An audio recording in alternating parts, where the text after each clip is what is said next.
শুকরিয়া আদায় করি। এই ভোটের মাধ্যমে বাংলাদেশে একটা নতুন অধ্যায়ের সূচনা করে দিন, সেটা দোয়া করি।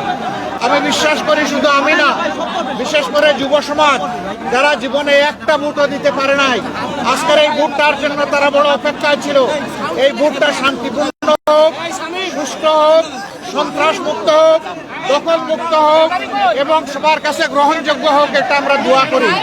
এই ভোটের মাধ্যমে আগামীতে এমন সরকার গঠিত হোক, যেই সরকার কোনো ব্যক্তি, পরিবার, দলের হবে না, বরঞ্চ যে সরকার হবে 18 কোটি মানুষের, জনগণের সরকার।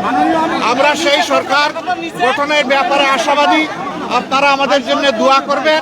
আজকে এই ভোট দিয়ে আমরা এখান থেকে শুরু করলাম, পরবর্তী পর্যায়ে অন্যান্য কেন্দ্রেও যাব, একটু দেখব। আমি আপনাদের সকলের সহযোগিতা চাই। দেশ আমাদের সকলের, এই দেশটা গড়তে হবে সকলে মিলে, হাতে হাত মিলিয়ে। মিডিয়া একটা গুরুত্বপূর্ণ ভূমিকায় থাকে, এটা জানেন যে মিডিয়া সমাজের চতুর্থ স্তম্ভ। এই চতুর্থ স্তম্ভকে আমরা দেশ গড়ার কাজে আমাদের পাশে চাই। আপনারা আশা করি আমাদের জন্য দোয়া করবেন। আপনাদের ভালোবাসার আমরা অত্যন্ত আকাঙ্ক্ষী, আমরা আকাঙ্ক্ষা করি আপনাদের ভালোবাসা পাবো এবং আগামী দিনগুলোতে ইনশাআল্লাহ আমরা দেশ গড়ার কাজে হাতে হাত মিলিয়ে, কাঁধে হাত মিলিয়ে একসাথেই আমরা চলবো ইনশাআল্লাহ। আমি কেবল আসলাম, এ কেন্দ্রে এসে ভোটটা দিলাম, এখন বাকি কেন্দ্রগুলো দেখবো, সারা দেশের খবর নেব। আমরা ছোটখাটো কোনো বিষয় হলে অবশ্যই এগুলাকে ইগনোর করবো, কিন্তু বড় কোনো বিষয় হলে আমরা ছাড় দিব না এবং আমাদের যা করা প্রয়োজন তাই করব। কারণ মানুষের ভোটের অধিকার হারিয়ে যাক, এটা আমরা কোনোভাবেই চাই না।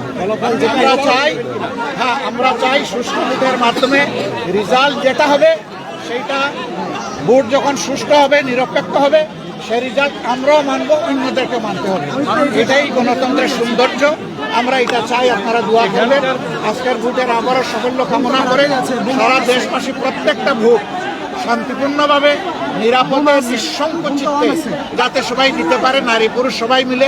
এই জন্য আমি সকলের প্রতি আহ্বান জানাচ্ছি, সবাই আসুন, যার যার ঘর থেকে বেরিয়ে এসে নিজের অধিকার প্রয়োগ করুন এবং রাষ্ট্র গঠনের আপনি গর্বিত অংশীদার হন এবং আপনার দায়িত্বটা আপনি পালন করুন। সবাইকে ধন্যবাদ। অনেক জায়গায় আপনারা ষড়যন্ত্র অংশগ্রহণ করছেন নাকি আপনারা ভোট প্রমাণিত করার চেষ্টা করছেন? আপনাদের মিডিয়া এক ধরনের নিউজ সবাই পরিবেশন করে না।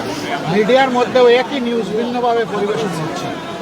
কেউ যদি অপরাধ করে থাকে, সে আমি হলেও আমি এই অপরাধের বিপক্ষে, কিন্তু অপরাধ নয় সেটাকে আবার জোর করে অপরাধ বানানো, সেটা আরেকটা বড় অপরাধ। তো সেটা আছে, আমাদের এখানে মেল প্র্যাকটিস আছে। সবাইকে ধন্যবাদ।